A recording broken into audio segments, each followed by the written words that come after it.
What if everything we think of as modern technology, our computers, our medicine, even our machines, wasn't so modern after all?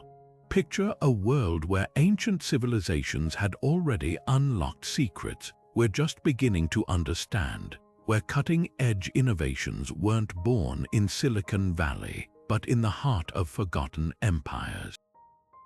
It sounds like something out of a fantasy, but history tells a different story, one where the line between myth and reality blurs in the most astonishing ways. From precision-cut stones that defy explanation to devices that predicted celestial events with uncanny accuracy, the past is full of mysteries that challenge everything we thought we knew about human progress. Think about the last time you held a smartphone and marveled at its power. Now imagine someone from ancient times holding an object just as baffling, something that shouldn't exist in their era, yet somehow does. That's the enigma we're diving into today. Across the globe, hidden in the ruins of 25 legendary civilizations, lies evidence of technology so advanced it rivals our own. These weren't just lucky guesses or happy accidents. They were deliberate, sophisticated achievements, proof that our ancestors were far more ingenious than we often give them credit for. How did they do it? What knowledge was lost to time? And why does it feel like we're only now catching up to what they already knew? This isn't just a tour through dusty relics or old stories. It's a journey into the mind-bending possibilities of human innovation, where every discovery raises more questions than answers.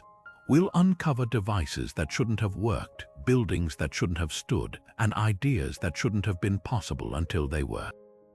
Along the way, you'll meet cultures that harnessed energy, manipulated materials, and even mapped the stars with tools we still don't fully comprehend.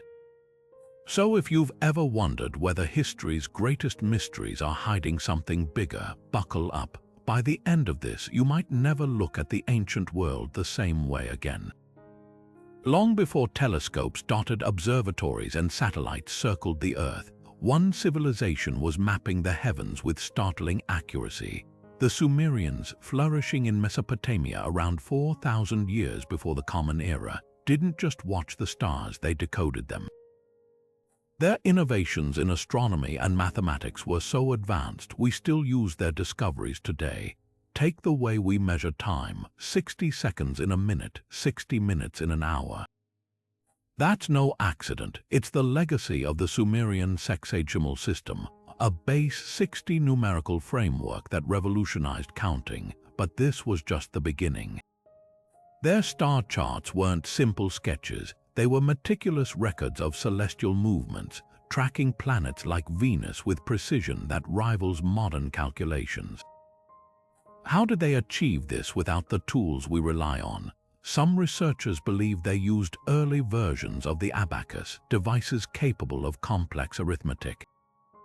Imagine a society crunching numbers to predict eclipses or align temples with constellations, all while the rest of the world was still grappling with basic counting. What's even more fascinating is the purpose behind their obsession with the cosmos. For the Sumerians, astronomy wasn't just science, it was woven into their religion, agriculture, and even politics. They built ziggurats, massive step temples that doubled as observational platforms, aligning with solstices and equinoxes. These weren't just buildings, they were gateways to the divine, designed with mathematical precision we struggle to replicate even today. So why does this matter now? Because it forces us to rethink the timeline of human innovation. The Sumerians didn't have silicon chips or satellites, yet their understanding of the universe was profound enough to shape millennia of progress. It makes you wonder, what other secrets did they take with them? And if they could achieve so much with so little, what does that say about the true potential of human curiosity? This isn't just ancient history, it's a challenge to everything we assume about the past. The deeper we dig, the clearer it becomes. The Sumerians weren't just ahead of their time. In some ways, they might still be ahead of ours. The Great Pyramid of Giza doesn't just defy expectations, it shatters them. This colossal structure, built over 4,500 years ago, stands as a monument to engineering so precise, modern architects still debate how it was possible. Each of its 2,300,000 stone blocks weighs anywhere from 2 to 80 tons, yet they're fitted together with gaps thinner than a credit card. No mortar was used, yet the pyramid has weathered earthquakes, wars, and millennia of erosion. How did a civilization without cranes, lasers, or even the wheel achieve such perfection? Look closer and the mysteries multiply. The pyramid's sides align almost perfectly with the four cardinal directions north, south, east, and west, with an error margin of just a fraction of a degree. That's more accurate than many modern buildings constructed with GPS. Even more startling, its alignment wasn't arbitrary. The pyramids mirror the constellation Orion's belt, reflecting an ancient sky map etched in stone. This wasn't just architecture, it was astronomy frozen in limestone. Then there's the enigma of construction. Theories range from ramps zigzagging up the sides to internal spiral passageways, but none fully explain how blocks were lifted to such heights. Some researchers point to the discovery of a ceremonial boat buried nearby, suggesting the Egyptians might have used water channels to float stones into position. Others speculate about tools we've yet to uncover, perhaps lost alloys or acoustic levitation techniques described in later myths. One thing's certain, the builders possessed knowledge that went far beyond brute force. Perhaps most intriguing is the pyramid's hidden geometry. Its dimensions encode mathematical constants like pi and the golden ratio, concepts supposedly discovered centuries later. The ratio of its perimeter to its height equals 2 times pi, an eerie coincidence that hints at deeper understanding. Were the Egyptians not just builders but mathematicians disguising their knowledge in stone? This isn't just about how they built it, it's about why. The pyramid wasn't merely a tomb, it was a machine humming with purpose. Its chambers resonate at frequencies that affect human brainwaves, and its layout may have harnessed electromagnetic energy. Some even suggest it was a power plant or a gateway to other dimensions. Whether you dismiss these ideas or entertain them, one truth remains: the pyramid's secrets refuse to stay buried. Every layer we peel back reveals another question, another clue that ancient Egypt's technology might have been light years ahead of its time, and maybe, in some ways, ahead of ours. While the pyramids rose in Egypt and the Sumerians charted the stars, another civilization was perfecting an entirely different kind of marvel, one that lies beneath our feet. The cities of the Indus Valley, flourishing over 4,000 years ago, didn't just build homes. They engineered entire metropolises with a sophistication that would make modern urban planners take notes. Walk through the ruins of Mohenjo-Daro or Harappa, and you're not stepping into haphazard alleyways but onto streets laid out in perfect right angles, a grid system so precise it mirrors the blocks of Manhattan. These weren't accidental designs, they were blueprints for a society that valued order, hygiene, and efficiency in ways that still astonish us today. Take their drainage systems, a network of covered sewers running beneath the streets, complete with manholes for maintenance. Each home had its own bathing area with wastewater channeled directly into these underground tunnels. Compare that to cities centuries later where waste flooded open streets, and it's clear the Indus Valley people didn't just understand sanitation, they mastered it. Their bricks were uniformly sized, baked to perfection, and interlocked without mortar, creating structures that withstood earthquakes and monsoons. Even more impressive, standardized weights and measures found across the region suggest a centralized system of trade and governance. A merchant in Harappa could trust a weight from distant Lothal because the civilization had agreed on a single, precise unit, an early form of globalization. What's haunting about their achievements isn't just their brilliance but their silence. Unlike the Egyptians or Sumerians, the Indus Valley left behind no grand temples or boastful kings' lists. Their legacy is in the quiet genius of a city that worked. No palaces loom over their neighborhoods, hinting at a society where equality might have been more than an ideal. Yet their script remains undeciphered, their voices lost to time. Were they peacekeepers or conquerors? The answer might lie in the ruins of a granary that could feed 40,000, or a dockyard connecting them to Mesopotamia. The real question isn't how they built these cities, it's why we ever assumed ancient people couldn't. When modern engineers struggle with potholes and overcrowding, these planners designed for sustainability millennia ago.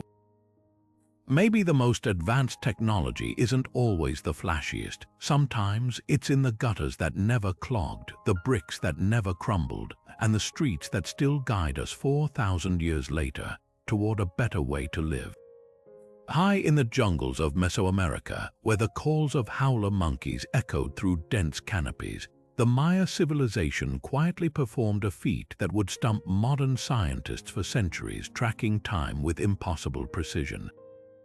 While Europe languished in the Dark Ages, Maya astronomers calculated the length of a solar year at 365.242 days, just 17 seconds off today's measurements. Their long count calendar didn't just mark days, it wove together celestial patterns spanning millions of years, a tapestry of time so vast it makes our quarterly planners look primitive by comparison. The secret lay in their obsession with the sky. Without lenses or telescopes, they charted Venus's orbit with an error margin of just 2 hours per 500 years. They predicted solar eclipses, documented the wobble of Earth's axis, and even tracked the precession of equinoxes, a cycle that takes 26,000 years to complete. How? By turning their temples into observatories. Structures like El Caracol at Chichen Itza weren't just religious sites. Their windows and alignments pinpointed celestial events with surgical accuracy. On equinoxes, sunlight slithers down the steps of Kukulkan's pyramid, forming a serpent of shadow that seems to come alive, a Stone Age planetarium in motion. But their true masterpiece was the calendar round, a complex interlocking system combining 260-day sacred cycles with 365-day solar years. Every 52 years, these cycles synchronized like celestial clockwork, a moment so sacred the Maya believed the world could end unless they performed rituals to renew time itself. Then there's the long count, a linear timeline stretching back to August 11th, 3114 BCE in our calendar, a date they considered the dawn of creation. When this cycle completed on December 21, 2012, panic erupted worldwide, yet the Maya never predicted doomsday. They simply saw it as a reset button, the start of a new cosmic chapter. What's haunting isn't just their accuracy but their purpose. These weren't dry calculations, they were survival tools. Planting cycles, political reigns, even wars were timed to celestial events. A king might launch a battle when Venus rose as the morning star, believing the gods favored action. Their calendars connected humanity to the universe's heartbeat in a way our digital alarms never could. Perhaps the most humbling thought, they achieved all this with nothing more than shadows, patience, and a mind-bending grasp of mathematics. While we rely on atomic clocks and satellites, the Maya used sticks, stones, and sheer genius to map eternity. Their legacy whispers a challenge across centuries. True technology isn't about the tools you hold, but the understanding you wield, and in that, they might still be light years ahead of us. While Rome built roads and Egypt raised pyramids, ancient China quietly pioneered a technology that would save countless lives, a device capable of sensing disasters before they struck. In 132 of the Common Era, during the Han Dynasty, a brilliant polymath named Zhang Heng unveiled an invention so advanced it wouldn't be matched for over 1,500 years, the world's first seismoscope. Picture this: an ornate bronze vessel, 8 dragons coiled around its body, each clutching a metal ball in its jaws. Below them, 8 toads sat with gaping mouths. When the earth trembled hundreds of miles away, one dragon would release its ball into a toad's mouth with a resonant clang, pinpointing the earthquake's direction. It wasn't just an early warning system, it was a masterpiece of engineering disguised as art. The most baffling part, no one knows exactly how it worked. Zhang Heng's original design vanished, leaving only cryptic historical accounts. Modern recreations suggest it used an ingenious pendulum mechanism hidden inside. When seismic waves rippled through the ground, the pendulum would swing, tripping a lever that opened just one dragon's mouth. Think about that, a machine detecting ground movements too subtle for human senses, isolating direction with precision, all without electricity or modern materials. In 2005, scientists tested a replica using real earthquake data. The results, it detected quakes with uncanny accuracy, matching readings from contemporary seismographs. But here's what makes it truly extraordinary. In one famous incident recorded by historians, the seismoscope's central dragon dropped its ball despite no tremors being felt in the capital. Days later, a messenger arrived reporting a massive quake 400 miles away, right in the direction the device had indicated. The court had dismissed it as a malfunction until nature proved Zhang Heng right. This wasn't just a gadget, it was a revolution in disaster response, proving that technology could extend human perception beyond the limits of flesh and bone. What's often overlooked is the mindset behind the invention. Zhang Heng didn't just build tools, he bridged philosophy and science. He saw earthquakes not as punishments from gods but as natural phenomena waiting to be understood. His seismoscope reflected a deeper truth that ancient China's brilliance lay in seeing the invisible. While others feared the capricious earth, they sought to listen to its whispers. Today, as satellites monitor fault lines and apps send quake alerts, we're still chasing the same goal Zhang Heng mastered with bronze and ingenuity. The dragons may be silent now, but their message echoes across centuries. Sometimes the past isn't just history, it's a blueprint for the future. Buried beneath the waves for over 2,000 years, a corroded lump of bronze and would lay hidden until divers off the coast of Greece stumbled upon something that would rewrite history. The Antikythera Mechanism, recovered from a Roman shipwreck in 1901, wasn't just another artifact, it was a shockingly complex machine, a labyrinth of interlocking gears that mimicked the cosmos with precision no one thought possible for its time. At first glance, it resembled a clock gone rogue, but X-rays and advanced imaging later revealed the truth. This was the world's first analog computer, a device so advanced it wouldn't be matched until the 14th century. Imagine a handheld planetarium, its dials and inscriptions tracking the sun, moon, and 5 known planets across the zodiac. With a turn of its crank, it could predict solar eclipses down to the hour, chart the 4-year cycle of Olympic Games, and even account for irregularities in the moon's orbit, a feat requiring knowledge of gears differentials, a technology historians believed wasn't invented until the 16th century. The mechanism's 37 meshing bronze gears formed a cosmic calculator, its accuracy rivaling modern astronomical tables. One gear, with 223 teeth, mirrored the Saros cycle, an 18-year pattern of eclipses known to Babylonian astronomers but ingeniously mechanized here for the first time. What's truly staggering isn't just its complexity but its context. Crafted around 80 to 60 BCE, this device emerged in a world where most technology amounted to levers and pulleys. Yet its gear trains rivaled those of 19th century clocks. The Greeks didn't just observe the heavens, they replicated them in bronze, encoding celestial mechanics into a machine small enough to hold. Some scholars believe it might have been the work of Hipparchus, the astronomer who first calculated the wobble of Earth's axis, or perhaps Posidonius, a polymath who bridged science and philosophy. But the mechanism's true creator remains anonymous, lost like the ship that carried it. The bigger mystery, why this technology vanished. The Antikythera Mechanism stands alone. No other devices like it have ever been found. Did its secrets perish with Alexandria's burning libraries? Were there others, lost to time or deliberately suppressed? the mechanism forces us to confront a haunting possibility. That ancient innovation might have soared far higher than we've ever imagined, only to collapse into fragments waiting to be rediscovered. Today, as we swipe screens to check moon phases, this 2,000-year-old gadget humbles us. It wasn't just a tool, it was a testament to human curiosity, a mirror held up to the universe's clockwork.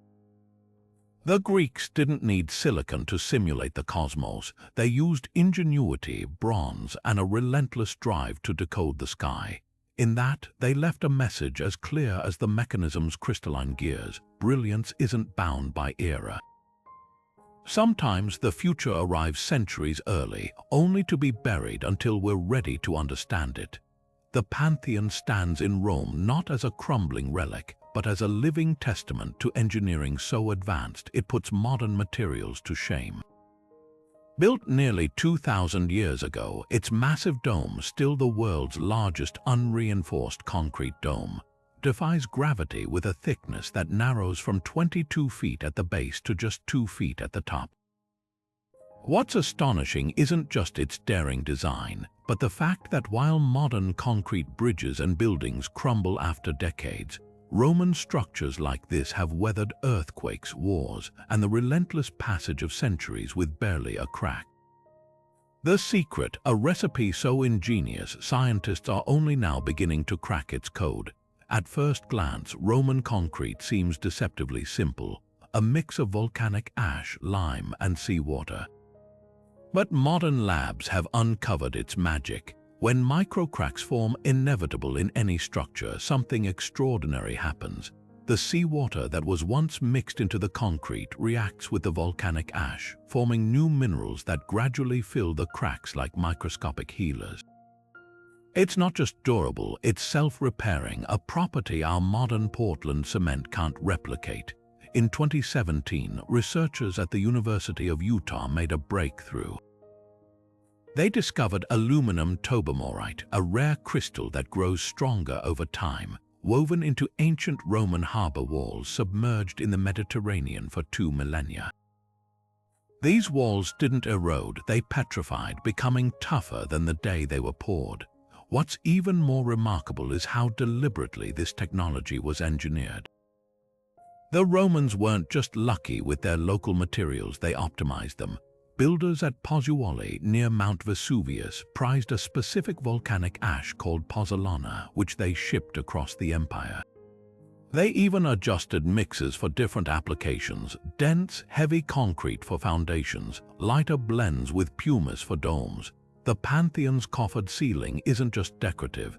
Each indirection reduces weight without sacrificing strength, a stroke of genius that modern architects still emulate in skyscrapers. Yet for all our advances, we've only scratched the surface of their knowledge. Recent studies suggest the Romans might have used hot mixing pouring concrete at high temperatures to create nanostructures that enhance durability. Some researchers even speculate that blood or animal fat could have been secret additives, altering the material's chemistry in ways we're only beginning to test. The irony is palpable. Today, concrete production accounts for 8% of global CO2 emissions, while the Roman version actually absorbs carbon dioxide over time. This isn't just a story about ancient engineering. It's a mirror held up to modern arrogance. We assumed progress meant leaving the past behind, only to find ourselves racing to rediscover what the Romans already knew. As teams now scramble to replicate their concrete for seawalls battling rising oceans, the lesson is clear. Sometimes the future isn't ahead of us, it's buried beneath our feet, waiting for humility and curiosity to uncover it again. In the heart of Jordan's unforgiving desert, where rainfall averages just 6 inches a year, an entire civilization didn't just survive, it thrived, turning barren cliffs into a lush, hidden paradise. The Nabateans, master architects of Petra, achieved what seems impossible even today. They tamed the desert itself. Their secret wasn't magic. It was a water distribution system so advanced modern engineers still study its blueprints. Imagine a city carved into rose-red rock, not just for grandeur but as a colossal water catchment device. Every slope, every crevice, every ornate facade served a hydraulic purpose, channeling precious droplets into a network of tunnels and cisterns that could sustain 20,000 people. What sets the Nabateans apart isn't just their ambition but their precision. They mapped the desert's sporadic storms with the care of modern meteorologists, positioning dams and diversion walls to intercept flash floods before they vanished into the sands. Their signature innovation, terracotta pipes with sedimentation tanks that filtered silt, ensuring clean water reached reservoirs like the monumental Sikh al-Barid, which held over 400,000 gallons. These weren't mere storage pits, they were climate-controlled, with underground placement and thick walls preventing evaporation under the scorching sun. The true marvel lies in the details. Walk through Petra's narrow Sikh canyon, and you'll spot channels carved discreetly into its walls at perfect gradients, guiding water downhill without erosion. Even their famed treasury building, immortalized in Indiana Jones, hides a secret. Its facade funnels rainwater through hidden conduits to underground cisterns. This wasn't just engineering, it was artistry, blending beauty and function in ways that humble our modern infrastructure. Yet the Nabateans' greatest lesson might be their foresight. When Rome annexed Petra in 106 CE, they inherited a system already designed for expansion, proof the Nabateans' plan for growth. Modern Petra's Bedouin guides still drink from ancient cisterns, a living testament to durability. As today's megacities grapple with water scarcity, these desert architects whisper a solution across 2,000 years. Sustainability isn't about controlling nature, but collaborating with it. The desert didn't defeat the Nabateans. They listened to its rhythms and turned whispers of water into a symphony. Deep in the steamy jungles of southern Mexico, a series of massive stone faces stare silently across centuries, 11 feet tall, weighing up to 50 tons each, carved with such lifelike precision that individual features still convey distinct personalities. The Olmecs, often called Mesoamerica's mother culture, left behind these colossal heads as signatures of a civilization that flourished over 3,000 years ago. But the real mystery isn't just their existence, it's how a society without metal tools, wheels, or draft animals moved these basalt monoliths from quarries over 50 miles away. Picture a landscape of swamps and dense forests, where the nearest source of suitable stone lay across raging rivers and uneven terrain.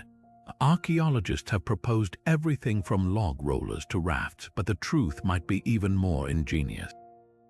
Recent experiments suggest the Olmecs could have used a combination of sledges, ropes, and human labor to walk the stones, tilting them forward rhythmically like a slow-motion dance, a technique still used by some indigenous groups today. And then there's the carving. Without iron chisels, they shaped volcanic rock with harder stones and water abrasion, achieving smooth contours and intricate details, from helmet-like headgear to subtly curled lips, that suggest intimate knowledge of human anatomy. What's haunting about these sculptures is their individuality. Each head bears unique facial features, leading some scholars to theorize they represent actual rulers or warriors. The sheer labor involved, an estimated 1,500 workers per head, hints at a society organized enough to mobilize vast resources for what may have been ritual or political statements. But why leave no written records? Unlike later Maya or Aztec texts, the Olmecs speak only through these stone giants, their meanings as inscrutable as the jungle that once swallowed them. The deeper you dig into the Olmecs' legacy, the more questions arise. Traces of rubber balls found near the heads suggest they invented the world's earliest team sport. Their art depicts half-human, half-jaguar figures, hinting at shamanic transformations, and their influence seeped into every subsequent Mesoamerican culture, from calendar systems to pyramid designs. These heads aren't just artifacts, they're the first chapter of a story we're still piecing together, a reminder that mastery isn't always measured by the tools you hold, but by the vision you carve into history. While bronze weapons clashed across ancient battlefields, one civilization held a secret that would change warfare forever, not through magic but metallurgy. The Hittites, ruling from their Anatolian stronghold of Hattusa around 1500 years before the Common Era, didn't just use iron, they mastered it at a molecular level. While others struggled with brittle, inconsistent metal, Hittite smiths produced blades so strong and flexible, they might as well have been forged by gods. This wasn't mere luck, it was a technological revolution guarded like a state secret, giving their armies an edge that built an empire stretching from the Aegean to Mesopotamia. The breakthrough lay in their understanding of carbon. Unlike earlier iron artifacts, mostly meteoritic or wrought iron, too soft for combat, the Hittites discovered that heating iron ore with charcoal at extreme temperatures transformed its crystalline structure. By carefully controlling airflow in clay furnaces, they created steel centuries before it became widespread. Their weapons didn't just slice through bronze armor, they bent without breaking and held edges that outlasted entire campaigns. A single Hittite dagger could endure battles that would shatter a dozen bronze swords, but the true genius was in their monopoly. The Hittites didn't just hoard the metal, they controlled every step of its journey. Mines in the Taurus Mountains supplied ore, while royal decrees forbade exporting smelting knowledge. Diplomatic letters from neighboring kings begged for iron gifts, offering gold in exchange. One tablet from the Assyrian ruler Tukulti-Ninurta even complains about receiving subpar iron proof. The Hittites graded quality like modern engineers testing alloys. What's often overlooked is how this mastery shaped more than war. Iron plowshares turned rocky Anatolian soil into fertile fields, while durable tools fueled construction projects impossible with bronze. Their furnaces reached temperatures high enough to melt glass, suggesting spin-off innovations lost to time. Yet for all their power, the Hittite Empire collapsed around 1200 BC, taking their techniques with it. Ironworking regressed for centuries until Phoenician traders revived it. The lesson here isn't just about metal, it's about how one innovation can pivot history. The Hittites didn't just enter the Iron Age early, they defined it, proving that superiority isn't about who has the most resources, but who understands them deepest. Today, as we race for newer, faster materials, their legacy whispers a reminder. Sometimes the most transformative technologies aren't the newest, but the ones we've yet to fully rediscover. While most ancient cultures hugged coastlines, fearing the open sea's endless horizon, one group of traders saw the Mediterranean not as a barrier but a highway. The Phoenicians, emerging from the cedar-covered shores of modern-day Lebanon around 1200 years before the Common Era, didn't just sail. They conquered the waves with ships and skills so advanced, their navigation secrets became legend. Their vessels weren't crude rafts or hollowed logs but sleek wooden masterpieces, some over 100 feet long, with keels carved for speed and hulls stuffed with Egyptian linen to plug leaks. But their true genius wasn't just in building ships, it was in knowing exactly where to take them. Under a canopy of stars, Phoenician captains performed feats that would baffle later sailors. Without compasses or accurate maps, they navigated using the sun's arc by day and constellations by night, particularly the North Star, which they called the Phoenician Star for its unwavering position. They tracked currents like road signs, noting how warm flows from Africa diverged from colder European waters. Some historians believe they even used an early version of the magnetic compass, a floating lodestone described in Mesopotamian texts, though no physical evidence survives. What's undeniable is their range. From Britain's tin mines to West African gold coasts, they established trade routes spanning 3,000 miles. Their most audacious voyage might have been one few textbooks mention, a possible circumnavigation of Africa commissioned by Egyptian pharaoh Necho II around 600 BCE. Greek historian Herodotus recorded the journey skeptically, noting the sailors claimed the sun was on their right as they sailed west, a detail that seemed absurd until modern geographers realized it precisely describes rounding Africa's southern tip. Whether myth or history, the tale underscores their reputation. These were sailors who didn't just explore, they redefined the possible.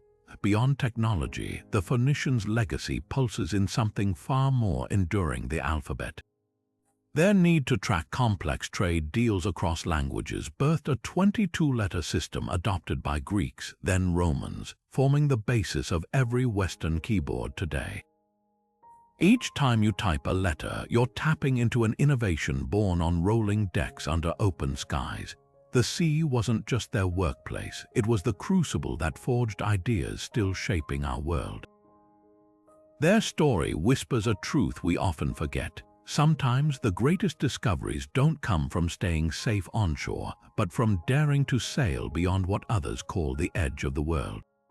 On the island of Crete, where the Aegean Sea kisses sun-baked shores, the Minoans built a palace so vast and intricate, it birthed the legend of the Minotaur's labyrinth. Knossos wasn't just a royal residence, it was a sprawling, multi-level marvel of Bronze Age ingenuity, a place where art and engineering danced together in ways that still leave archaeologists speechless. Step inside its reconstructed corridors and you're not just walking through ruins, you're traversing a 3,000-year-old blueprint for modern living. Start with the plumbing, a network so advanced it wouldn't be matched until Roman times. Terracotta pipes ran beneath polished floors, channeling fresh water from mountain springs through gravity-fed systems, while elaborate drainages whisked waste away. Some chambers even had flush toilets with wooden seats and overhead reservoirs, a luxury most Europeans wouldn't see again for millennia. But what's truly staggering is the precision. The pipes tapered ingeniously to maintain water pressure, and sedimentation tanks filtered debris. Proof the Minoans understood fluid dynamics long before it became a science. Then there's the architecture itself. Unlike the rigid symmetry of Egyptian temples, Knossos unfolded organically, with over 1,000 rooms stacked around a central courtyard like a living organism. Light wells pierced the structure, funneling sunlight deep into lower levels, while colonnades of downward tapering pillars painted blood red and ochre defied conventional engineering. These weren't just decorative, their unique shape distributed weight more efficiently than straight columns, a trick modern architects would rediscover centuries later. But the soul of Knossos lives in its frescoes. Vibrant murals leap from the walls, leaping dolphins frozen mid-arc, saffron gatherers with impossibly graceful forms, and the famous Prince of the Lilies, his crown shimmering with life. What's revolutionary isn't just their beauty, but their technique. The Minoans mixed pigments with wet plaster so colors bonded chemically, a method so durable these paintings survived earthquakes and eruptions. Their art wasn't static, it captured motion and emotion with a sophistication rivaling Renaissance masters. The real mystery, though, is how it all ended. By 1450 BC, Knossos lay in ruins, likely toppled by the cataclysmic Thera eruption. Yet its legacy whispers through history, not as a cautionary tale, but as a revelation. Here was a civilization that saw no divide between utility and beauty, where engineers thought like artists and artists understood structure. In their frescoes, we see the birth of perspective, in their pipes, the dawn of urban planning.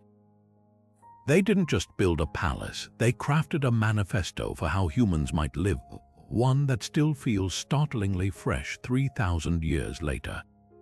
High in the Andes, where tectonic plates grind and mountains tremble, the Inca built fortresses that scoff at earthquakes.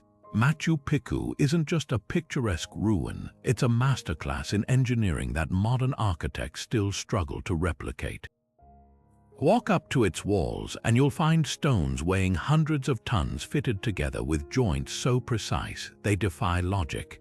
No mortar, no glue, just geometry carved to perfection, where the spaces between blocks are so infinitesimal you can't slip a razor blade through them. This wasn't just craftsmanship, it was a stone puzzle engineered to withstand the very forces that topple modern cities. The secret lies in the shapes. Inca masons didn't just stack rectangular blocks, they carved polygonal stones with up to 32 angles, each edge custom fit to its neighbors like a 3D jigsaw. When quakes hit, these interlocking teeth shift and settle without collapsing, a phenomenon scientists call dynamic masonry. Modern engineers have tested scale models of Inca walls on earthquake simulators, watching in awe as they sway but never crumble, even at magnitudes that reduce conventional brick walls to rubble. Some stones even have subtle bumps and indentations, subtle keys that lock them into place during tremors. This wasn't guesswork, it was seismic genius encoded in rock. But how did they achieve such precision without iron tools or the wheel? The answer might lie in a technique called ashlar masonry. Workers likely pounded harder stones against andesite and granite, gradually shaping them through abrasion. Some researchers speculate they used wooden molds or clay templates to ensure consistency. Others point to ancient accounts suggesting the Inca softened stone with plant acids, a theory bolstered by petroglyphs showing vessels near construction sites. Whatever their methods, the results were so flawless, Spanish conquistadors assumed the walls must be the work of demons or giants. What's even more astonishing is the scale. At Sacsayhuaman, a fortress overlooking Cusco, zigzagging walls feature stones weighing over 120 tons, somehow lifted hundreds of feet without pulleys or beasts of burden. Local legends speak of stones moving to the sound of trumpets, hinting at lost acoustic or vibrational techniques. The truth may be simpler but no less impressive, a combination of inclined planes, ropes spun from llama wool, and sheer human coordination. The real lesson of Inca stonework isn't just about surviving earthquakes, it's about harmonizing with nature. Their walls follow the contours of bedrock, blending into mountain spines as if grown from the earth itself.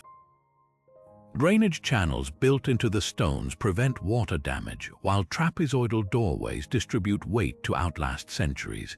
In a world racing to build taller and faster, the Inca whisper an alternative. Sometimes the strongest structures aren't the ones that fight the Earth's movements, but the ones that move with it. Their legacy isn't frozen in stone, it's a living blueprint for resilience. The Assyrian Empire didn't just conquer, it engineered its dominance with machines that turned stone walls into dust. While other armies relied on ladders and brute force, Assyrian generals rolled out war inventions so devastating they reshaped the battlefield forever. At the heart of their arsenal was the battering ram, not just a log carried by soldiers, but a sophisticated weapon cloaked in leather and iron. Imagine a massive timber suspended from chains inside a mobile shed, its tip sheathed in metal shaped like a lion's head or a spear point. As wheels rumbled forward, the ram swung with terrifying precision, pounding city gates with rhythmic, calculated blows. But the genius wasn't just in the impact, it was in the design.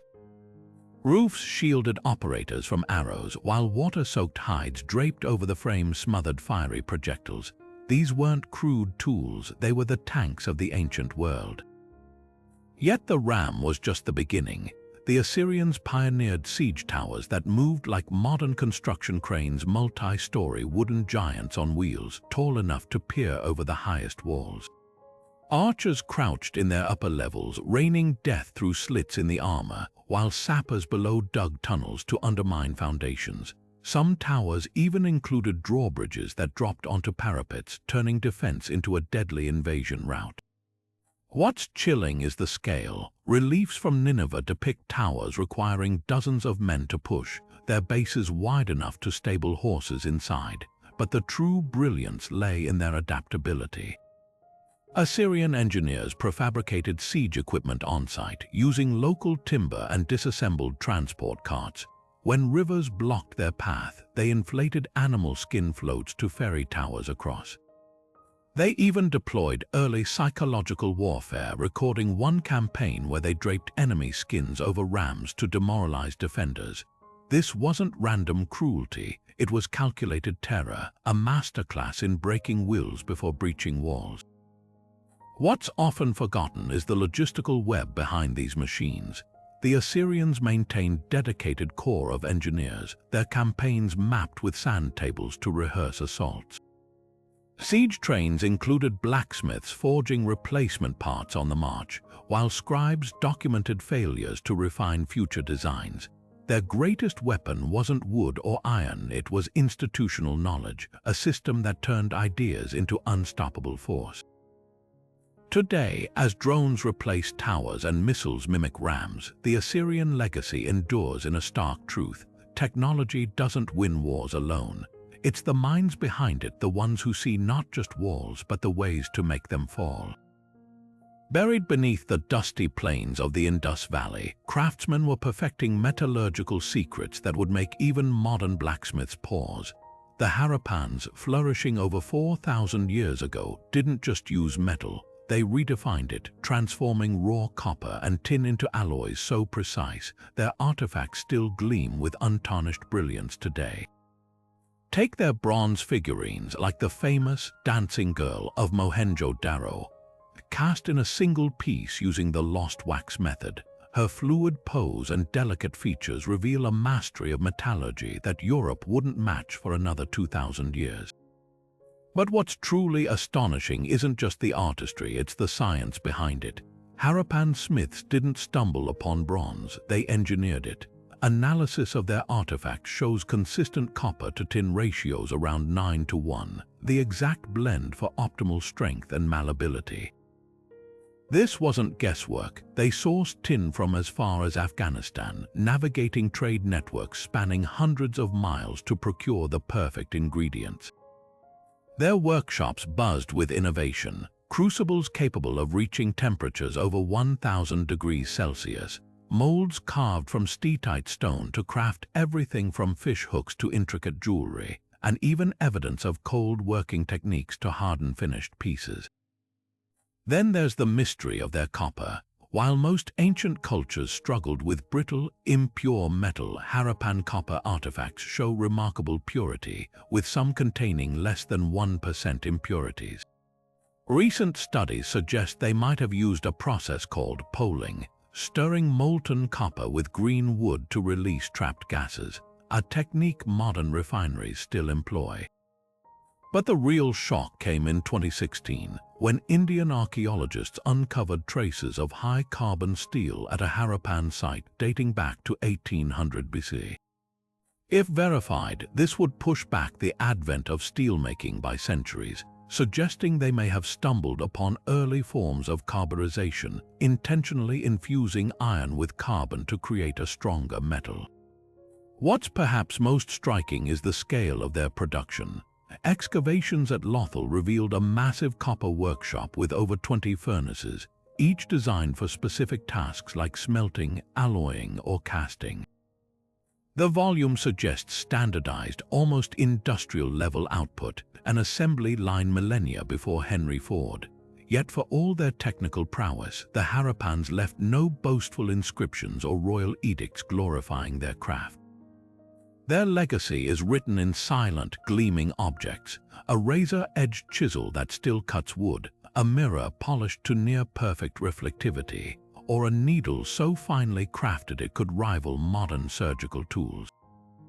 The lesson here isn't just about metal, it's about a civilization that saw materials not as static elements but as canvases for innovation.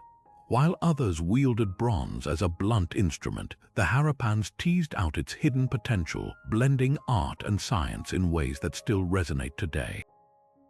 In their hands, metal wasn't just forged, it was perfected, leaving behind a challenge etched in time. How much of their knowledge still lies buried, waiting to reshape our understanding of ancient ingenuity? At the peak of Carthage's power, their harbor wasn't just a port. It was a liquid fortress, a masterpiece of maritime engineering that left rival civilizations grasping at shadows. Nestled behind towering walls, the heart of their naval dominance pulsed in a man-made lagoon so precise, its circular form could only be fully appreciated from above.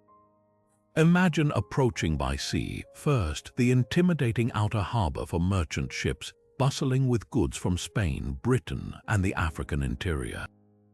But beyond that lay the true marvel, an inner sanctum reserved for war. 220 sleek quinquiremes, the deadliest warships of the ancient world, rested in dry docks radiating like spokes from a central command island. This wasn't just a parking lot for boats, it was a carefully choreographed machine of war and commerce. The scale alone boggles the mind. The inner harbor spanned over 30 acres, its circumference lined with vaulted sheds where ships could be repaired or hidden from prying eyes. Each dock was numbered and standardized, allowing rapid deployment. Historical accounts suggest Carthage could launch its entire fleet in under an hour. The central island housed the admiral's headquarters, a raised platform where commanders could observe every vessel simultaneously, but the real genius lay beneath the waterline. Recent sonar scans reveal a sophisticated system of channels and sluice gates that controlled water levels, preventing silting while allowing surprise exits during sieges. The harbor's very design was psychological warfare. Enemies knew attacking meant facing not just ships, but an aquatic labyrinth designed to disorient and trap. What's often overlooked is how this engineering reflected Carthaginian values. Unlike Roman ports that prioritized grandeur, every element served dual purposes. The circular shape minimized wave action, protecting ships while allowing maximum docking space. The same walls that blocked invaders doubled as storage for sails and rigging. Even the sediments dredged from the harbor floor were repurposed into ceramics and construction materials. This wasn't just construction, it was efficiency elevated to an art form. Yet for all its brilliance, the harbor's fate was ironic. When Rome finally sacked Carthage in 146 BC, they were so awed by the design that they replicated its principles in ports across their empire. The very innovation meant to ensure Carthage's supremacy became the blueprint for its conquerors' naval dominance. Today, as archaeologists piece together fragments of this aquatic marvel, it's clear true engineering greatness isn't just about building to last, but creating systems so visionary they outlive even the civilizations that forged them. Rising from the Ethiopian highlands like stone giants frozen mid-step, the obelisks of Axum defy logic with their sheer scale and impossible precision. These towering stelae, some reaching over 100 feet tall and weighing hundreds of tons, weren't just monuments. They were declarations carved in granite, proof that a kingdom thriving between the 1st and 8th centuries CE had mastered engineering challenges that still stump experts today. The tallest standing obelisk, King Azana's stele, looms 79 feet above the ancient capital's dust, its edges so sharp they cast knife-like shadows at noon. But what's truly baffling isn't just their height, it's how the Axumites quarried, carved, and erected these monoliths without cranes, pulleys, or metal tools. Start with the quarrying. The granite came from a site nearly 2 miles away, where workers somehow extracted flawless rectangular blocks using nothing but wooden wedges and water. When dry, wooden wedges were hammered into cracks, then soaked to expand and split the rock with surgical precision, but transporting these behemoths.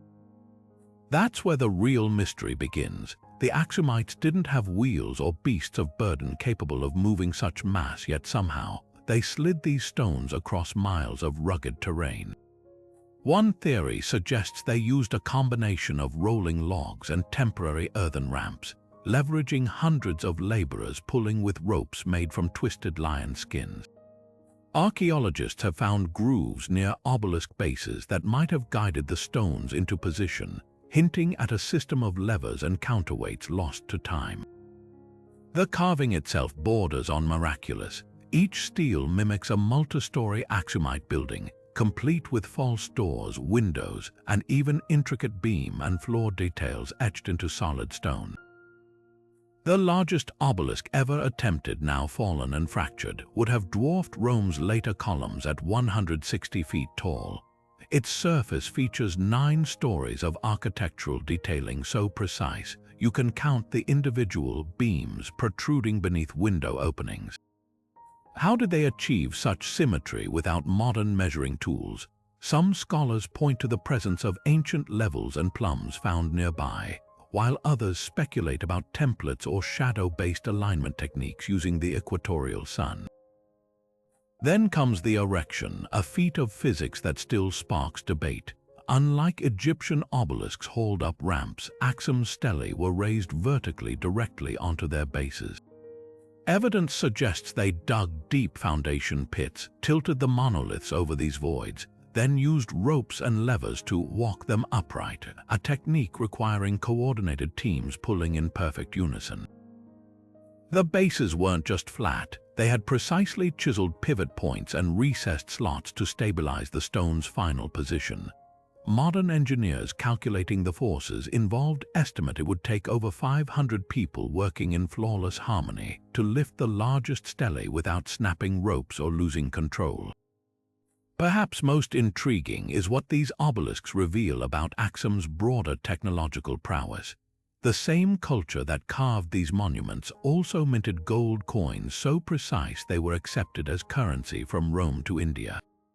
Their irrigation systems turned arid plateaus into fertile farmland, while their masonry techniques appear in churches still standing after 1,500 years. The obelisks weren't anomalies, they were the most visible symbols of a civilization that treated stone like clay, bending it to their will with knowledge we've yet to fully recover. Today, as lasers scan every groove and fracture line, we're left with more questions than answers. The Axumites left no manuals, only these stone sentinels whispering of techniques that vanished with their kingdom. Their legacy challenges our assumptions about ancient innovation, proving that sometimes the most advanced technology isn't what we've invented but what we've forgotten. The story of writing begins not with ink on parchment, but with reeds pressed into damp clay under the scorching Mesopotamian sun. The Sumerians of ancient Mesopotamia didn't just invent cuneiform, one of the world's earliest writing systems. They transformed it into a revolutionary tool that shaped commerce, law, and even abstract thought. Picture a bustling marketplace in Uruk around 3200 BCE. A merchant presses the tip of a stylus into a clay tablet, leaving wedge-shaped marks that record a debt, 10 measures of barley owed by a farmer. This wasn't just a receipt, it was the birth of bureaucracy, the moment humanity learned to trap time in clay. Cuneiform's genius lay in its adaptability. What started as simple pictographs, a drawing of a sheep to represent livestock, evolved into a complex system where symbols could represent sounds, concepts, or even mathematical values. Scribes didn't just jot down lists, they crafted legal contracts complete with witness signatures. Schoolchildren practiced multiplication tables on reusable tablets, and poets penned epic tales like Gilgamesh's adventures. The oldest surviving customer complaint, a copper merchant named Nani, who around 4,000 years ago etched his fury into clay over substandard grade ore. "Who do you take me for that you treat me with such contempt?" Some things never change, but the real surprise is how they weaponized writing for math. Excavations at Nippur revealed tablets filled not with prose, but with geometric progressions and calculations of compound interest. One tablet from Lhasa solves quadratic equations, while another from Shuruppak details a division problem involving grain distribution across workers, an early payroll system. Their numerical notation was equally sophisticated, using a base 60 system that still echoes in our 60-minute hours and 360-degree circles. What's often overlooked is the physicality of their record-keeping. These weren't fragile scrolls but durable clay tablets baked hard in kilns or by accidental fires. Libraries like Ashurbanipal's at Nineveh held over 30,000 tablets, organized by topic with cataloging systems. Some even had clay envelopes, outer layers sealed around contracts that could be broken open for verification, a proto-version of blockchain's tamper-proof ledgers. The Mesopotamians didn't just write, they built civilization's first hard drive, storing everything from property deeds to astronomical observations in terracotta. Their legacy isn't just in what they recorded, but how they taught us to think, transforming memory into something shareable, debatable, and eternal. Every email you send, every contract you sign, carries the faint imprint of those reed-struck wedges in clay. Far from any coastline, with nothing but endless blue stretching to every horizon, Polynesian navigators faced an ocean that should have been a death sentence and turned it into a highway. While European sailors clung to shorelines, terrified of getting lost at sea, these voyagers crossed thousands of miles of open Pacific with nothing but the stars as their compass and the songs of their ancestors as their map. This wasn't just navigation, it was a dialogue with nature so intimate modern GPS seems clumsy by comparison. The key to their success lay in a skill called wayfinding, a living encyclopedia of environmental clues passed down through chance and apprenticeships. At night, they mapped their course using star houses, specific constellations that rose and set over known islands. The star line known as Hoculaire Arcturus pointed to Hawaii, while Sirius marked the path to Tahiti. But stars were just the beginning. By day, navigators read the ocean itself like a book. Swell patterns refracting around islands created predictable ripples detectable miles away. A faint change in wave direction might hint at land over the horizon, while the flight paths of certain seabirds revealed proximity to unseen shores. The golden plover, for instance, flies out to sea at dawn and returns at dusk, following it could lead to land. Then there were the secrets of color and clouds. Deep ocean water appears a darker blue, while shallow lagoons reflect turquoise hues detectable in the undersides of clouds, a phenomenon called land sky. Floating debris or particular types of seaweed signaled currents leading to island groups. Even the taste of seawater could change near river mouths. Every sense became a tool. The smell of earth carried on winds, the way certain fish gathered near shorelines, even the temperature shifts in ocean breezes. What's staggering is the scale of their voyages. Around 1200 CE, Polynesians reached Rapa Nui, Easter Island, a speck of land 2,300 miles from the nearest continent. They likely sailed double-hulled canoes up to 100 feet long, carrying families, livestock, and crops, floating arcs built from lashed logs and woven sails. Without metal tools, they shaped hulls with stone adzes, caulked seams with breadfruit sap, and navigated by memorizing star paths for 32 compass points. Modern science has only recently caught up to their wisdom. In 1976, the Hoculaire, a replica of an ancient Polynesian canoe, proved these techniques worked by sailing from Hawaii to Tahiti without instruments. Navigator Mau Piailug, one of the last trained in traditional wayfinding, guided the crew solely by reading stars and waves. Today, as we rely on satellites vulnerable to solar flares or hacking, the Polynesians whisper a reminder. Sometimes the most advanced technology isn't hardware, it's knowledge etched into the land, sea, and sky. Their legacy isn't just about how to cross an ocean, but how to see the world as a web of relationships waiting to be read. Beneath the vast, wind-swept steppes of Eurasia, where nomadic tribes once roamed, archaeologists have unearthed treasures that shatter every assumption about so-called barbarian cultures. The Scythians, fierce horseback warriors who dominated from Siberia to the Black Sea between the 9th and 1st centuries BC, left behind goldwork so exquisite it humbles modern jewelers. These weren't crude hammered trinkets, they were masterpieces of miniature engineering, crafted with techniques like granulation that wouldn't be matched until the Renaissance over 1,000 years later. Take the famous gold stag plaque from the Kostromskaya burial mound. Measuring barely 4 inches across, its antlers curve in an elegant spiral, each tine terminating in a perfect sphere no larger than a grain of sand. The secret, granulation, a process where microscopic gold beads are fused to a surface without visible solder. creating shimmering textures that catch light like morning dew. Modern jewelers still debate how the Scythians achieved such precision without magnifying lenses or modern torches. Some speculate they used organic adhesives like plant sap to position the beads before heating, while others point to advanced blowpipe techniques that could concentrate heat with pinpoint accuracy. But the stag is just one thread in a golden tapestry. From the Siberian Valley of the Kings, artifacts like the intricately braided gold torque from the Arjun II burial reveal another innovation: ultra-fine filigree work with wires thinner than human hair twisted into elaborate patterns.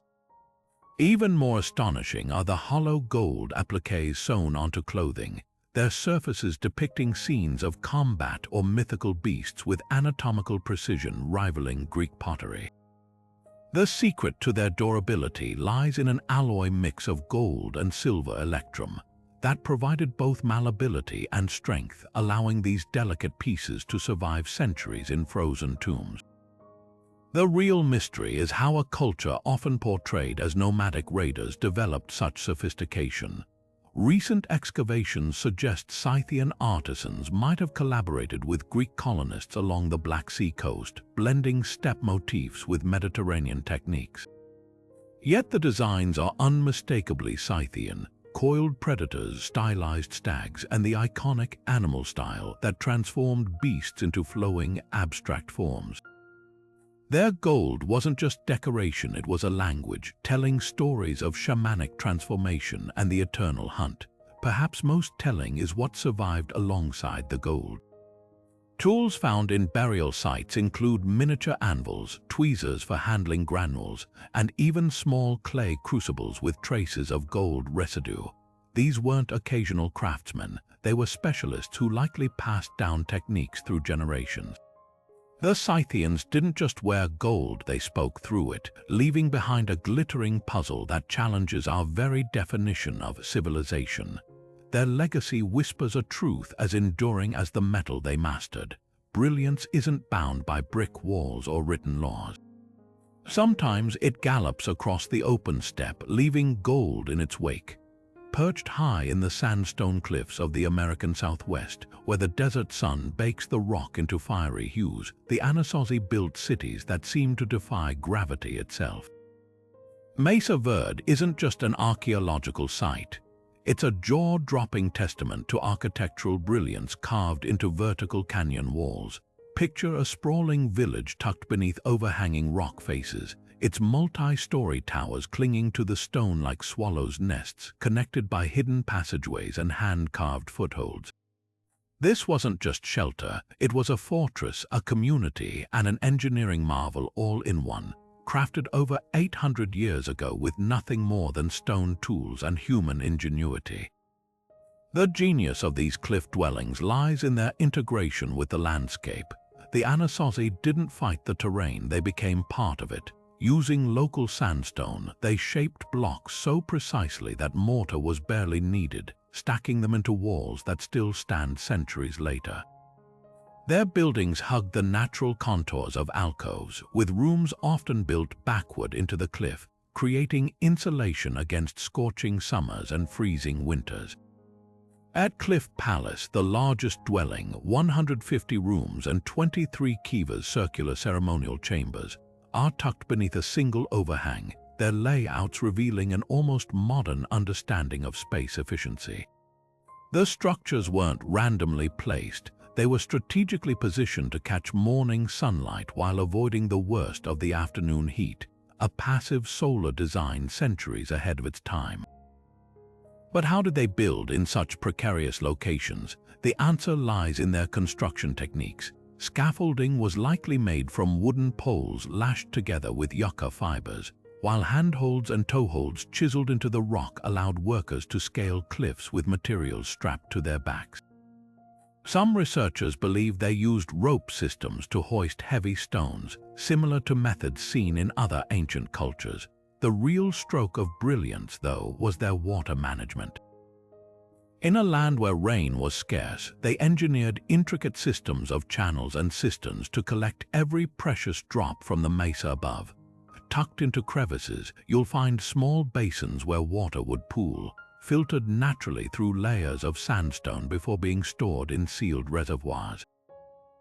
What's haunting about these dwellings isn't just their construction but their sudden abandonment. By the late 1300s, the Anasazi had vanished from Mesa Verde, leaving behind pottery, tools, and even meals half-eaten. Drought, resource depletion, or social upheaval might have driven them out, but their legacy remains etched in stone. Today, as engineers study their techniques for modern sustainable architecture, the cliff dwellings whisper a timeless lesson. True innovation isn't about conquering nature, it's about learning to live within its rhythms. The Anasazi didn't just survive in this harsh landscape, they thrived, turning sheer rock faces into homes that still take our breath away. While Rome often gets credit for its aqueducts and sewers, the real masters of water engineering in ancient Italy were hiding in plain sight: the Etruscans. Centuries before the Colosseum cast its first shadow, these enigmatic people had already turned water management into an art form, their most astonishing legacy. A labyrinth of underground drainage channels so advanced, even the mighty Romans copied them wholesale. At sites like Marzabotto and Veii, archaeologists have uncovered entire cities built with hydraulic precision that would make modern engineers envious. The star of the show was the Cloaca Maxima, originally an Etruscan marvel before Rome expanded it into its legendary sewer system. What made Etruscan hydraulics special wasn't just scale but foresight. They didn't just dig ditches, they designed entire landscapes to control water flow. Their signature technique covered trenches with vaulted ceilings, lined with tightly fitted stones that resisted erosion while allowing easy maintenance.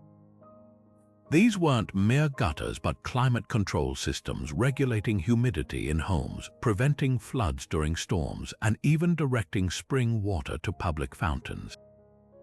At Servatory, excavations revealed a network of cuniculi, narrow, subterranean tunnels that siphoned water from hillsides to fields with gravity alone. Some ran for miles, their gradients calculated to the inch without modern surveying tools. The brilliance extended to urban planning.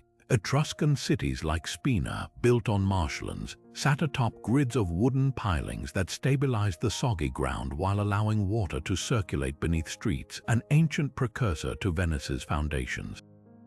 Their temples often featured elaborate gutters adorned with lion-headed spouts, turning rainfall into spectacle as water roared from the mouths of stone beasts. Even their tombs, like those at Tarquinia, included drainage systems to protect burial chambers from seepage, proof they engineered for eternity. Rome's later innovations, like the aqueducts, owe their existence to these Etruscan blueprints. When Roman engineers rebuilt the Cloaca Maxima, they kept the core design, the same gentle slope to prevent blockages, the same arched construction to distribute weight. The difference: Etruscan versions were often more elegant, with precisely angled junctions that reduced turbulence, a detail Roman concrete later obscured. The real mystery isn't how they built these systems, but why their expertise faded. By the time Rome rose to power, the Etruscans had already mastered principles we still use today: pressure regulation, sedimentation control, even early siphoning. Their legacy flows quietly beneath our feet, a reminder that sometimes history's greatest engineers don't dominate the history books but the unseen foundations of civilization itself. Hidden deep in the Cambodian jungle, where tree roots twist through crumbling stone like veins through ancient skin, lies a temple so vast it could hold 80 modern football fields within its walls. Angkor Wat isn't just the largest religious monument on Earth. It's a stone hymn to the cosmos, a mirror of heaven carved into sandstone with precision that defies its 900-year age. Every inch of this sprawling complex whispers secrets, from its towers aligned to solstice sunrises to corridors engineered to create celestial echoes. The Khmer Empire didn't just build a temple, they encoded their universe in rock. Start with the foundation, a feat of engineering that still baffles experts. The entire complex floats on a grid of compacted sand and laterite, a porous material that acts as a natural shock absorber during monsoon rains. Modern scans reveal layers of meticulously laid sediment, graded to withstand centuries of flooding without cracking. The moat surrounding Angkor Wat isn't just decorative, it stabilizes the groundwater level, preventing the soil from shifting. This wasn't guesswork. Khmer hydrologists calculated water flow with such accuracy that modern simulations match their designs almost exactly. But the real magic lies in the alignments. During spring equinox, the sun rises directly over the central tower, casting a shadow that perfectly frames the temple's sacred geometry. Walk the causeway at dawn on December's winter solstice, and you'll see the sun's first rays pierce through precisely spaced pillars like a stone calendar. Even the galleries mirror the Draco constellation's pattern as it appeared in the 12th century, proof the builders tracked precession, Earth's 26,000-year wobble, long before telescopes existed. Then there's the artistry. Over 3,000 Apsara carvings adorn the walls, each one unique, their delicate features shaped with tools modern sculptors struggle to replicate. The bas-reliefs stretch for almost half a mile, depicting epic battles with anatomical precision, horses' muscles tense in motion, warriors' faces twisted in agony or triumph. Recent studies suggest artisans used a form of optical illusion. Figures are slightly elongated so they appear proportionate when viewed from the ground, a technique Renaissance painters would rediscover centuries later. The greatest enigma might be the sandstone itself. Quarried from Mount Kulin over 25 miles away, these 5 million-pound blocks were transported without wheels or pulleys. Legends speak of a network of canals, but recent LiDAR scans reveal something more astonishing: temporary bamboo railways and counterweight systems that could have slid stones on lubricated tracks. The Khmer didn't just move mountains, they danced them into place. Yet for all its grandeur, Angkor Wat's true brilliance lies in its purpose. This wasn't just a temple, it was a cosmological machine. Towers represent Mount Meru, the Hindu axis of the universe. Moat waters mirror the cosmic ocean. Even the staircases are designed to be climbed at a contemplative pace, each step a meditation on the journey from earth to heaven. Modern architects using 3D modeling still can't explain some structural choices, like how certain load-bearing walls appear thinner than physics should allow. As dawn breaks over those weathered spires today, casting long shadows across intricate carvings, one truth becomes undeniable: the Khmer didn't just build for their time. They built for eternity, crafting a dialogue between earth and sky that still speaks if we're willing to listen. Imagine navigating storm-tossed North Atlantic waters under skies so thick with clouds, neither sun nor stars pierce the gloom, then pulling a crystal from your pouch to reveal the hidden position of the sun itself. This wasn't sorcery to the Vikings, it was science, their secret weapon, the enigmatic solarstein or sunstone, a navigation tool so effective, its existence straddles the line between legend and cutting-edge physics. While most medieval sailors clung to coastlines, Viking longships ventured thousands of miles into open ocean, reaching Newfoundland, Greenland, and even the edge of the Arctic Circle. How polarization technology 1,000 years ahead of its time. Archaeologists long dismissed sunstones as myth until a milky white calcite crystal was discovered aboard a 16th century shipwreck perfectly matching Norse descriptions. When held toward the sky, certain crystals like Iceland's spar filter polarized light, creating double images that converge when aligned with the sun's position. Even on overcast days, the sun's light polarizes in predictable patterns invisible to the naked eye. By rotating the stone until the twin image's brightness equalizes, a navigator could pinpoint the sun's location with eerie accuracy. Modern experiments prove it works. In 2011, researchers using a replica sunstone plotted courses within 5 degrees of the actual sun's position under complete cloud cover. But the Vikings didn't stop there. They layered techniques like stacking shields using sunstones alongside horizon boards, wooden discs with notches to measure the sun's elevation, and twilight compasses that tracked shadows during brief Arctic summers. Sagas describe navigators like Sigurd the far traveler judging latitude by observing how long sunlight lingered on mountain peaks. Their mastery of wave patterns and bird behavior filled in gaps when technology couldn't. Shearwaters circling meant land within 60 miles, while specific cloud formations hinted at distant ice flows. What's most astonishing isn't just their accuracy, but their mindset. While contemporaries feared falling off Earth's edge, Viking navigators treated the ocean as a grid of wind lanes and current highways. A sunstone wasn't magic. It was a tool in a larger system, like a single instrument in an orchestra. Today, as fighter jets use polarized HUD displays and submarines rely on gyrocompasses, we're just catching up to a worldview that saw nature not as chaos to conquer, but as a code to decipher. The Vikings didn't just cross oceans, they rewrote the rules of exploration, leaving behind a crystal-clear challenge. Sometimes the past isn't just history, it's a lens waiting to be rediscovered. In the remote cliffs of Mali's Bandiagara escarpment, where the Sahara's golden dust meets jagged rock, the Dogon people have guarded a secret that challenges everything we think we know about ancient astronomy. For centuries, their oral traditions detailed the existence of a tiny, dense star orbiting Sirius, the brightest star in our night sky, long before telescopes could confirm it. They called this invisible companion Potolo, a celestial body so small yet so heavy. They described it as the smallest thing there is, made of a mysterious metal heavier than all the iron on Earth. Modern astronomy would later identify this as Sirius B, a white dwarf star invisible to the naked eye and undiscovered by Western science until 1862. But the Dogon didn't just know it existed, they mapped its 50-year elliptical orbit and described its incredible density with eerie accuracy. How the mystery deepens with their cosmology.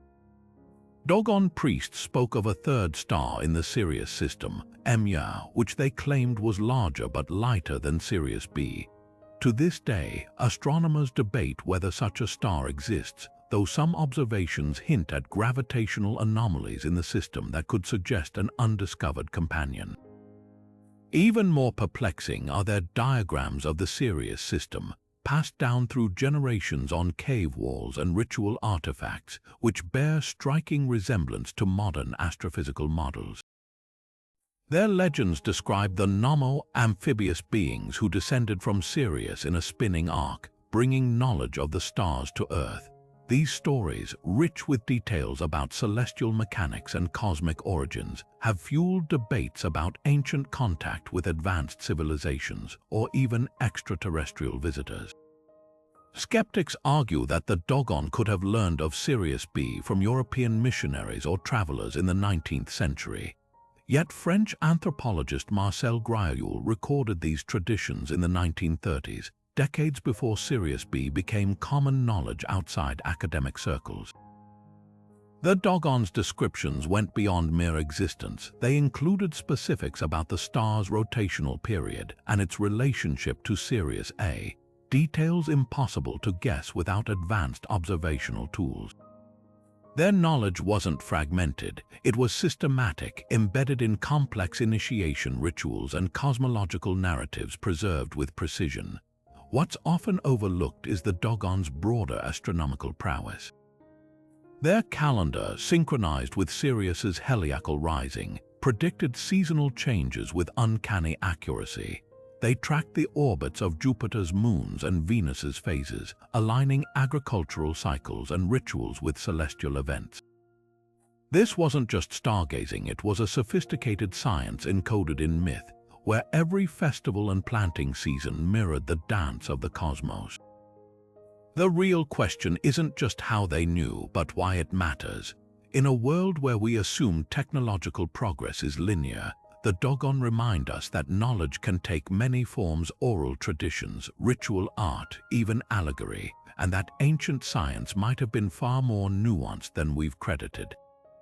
Whether their wisdom came from millennia of observation, lost technologies, or something more extraordinary, their legacy forces us to reconsider the boundaries of human ingenuity.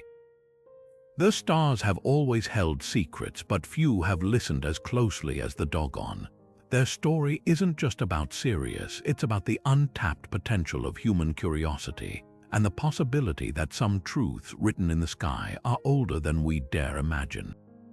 What does it mean to be advanced? We often measure progress by the gadgets we hold, the brighter screens, the faster processors, the sleeker designs. But stand at the foot of the Great Pyramid, hold a 2,000-year-old Damascus steel blade that still slices silk effortlessly, or trace your fingers along the gears of the Antikythera Mechanism, and that definition starts to crumble. These civilizations didn't have silicon chips or satellite arrays, yet they achieved feats that push the boundaries of what we consider possible with simple stone, bronze, and sheer human ingenuity. Think about the precision of Inca stonework, fitting blocks so seamlessly they've survived centuries of earthquakes. Consider the Dogon's celestial knowledge, mapping stars invisible to the naked eye, or the Vikings navigating open oceans with sunstones that harnessed the physics of polarized light. These weren't lucky accidents, they were the result of observation honed over generations, knowledge woven into tradition, and an intimate dialogue with the natural world that we've largely lost. The irony, in some cases, we're only now catching up to what they already knew, whether it's self-healing Roman concrete or the fluid dynamics mastered by the Nabateans in their desert cisterns. This raises a haunting question: how much have we forgotten? History isn't a straight line of progress, it's a tapestry with frayed edges and missing threads. The Antikythera Mechanism stands alone, its maker's name lost to time. The Hittites guarded their steel recipes so fiercely, the secrets died with their empire. Even the Mayas' astronomical calculations, so precise they make modern software blush, were nearly erased by colonization. What other breakthroughs were buried, burned, or simply faded away? Here's the challenge these ancient minds leave us: to look beyond the arrogance of the present, to question the stories we've been told about primitive cultures and dark ages. Maybe the past wasn't a stepping stone to us, maybe, in some ways, it was the peak. So the next time you swipe a screen or rely on GPS, remember, true innovation isn't about the tools in our hands, but the curiosity in our minds. The ancients proved that with nothing but observation, creativity, and time, humans can unlock the universe's deepest secrets. If these mysteries ignite something in you, that itch to dig deeper, to question what else history might have gotten wrong, you're not alone. The world is full of enigmas waiting to be unraveled, from lost technologies to civilizations that vanished without a trace. Hit subscribe, because this journey is just beginning. Together, we'll keep pulling at these threads, one astonishing discovery at a time. Who knows, the next revelation might be just a click away.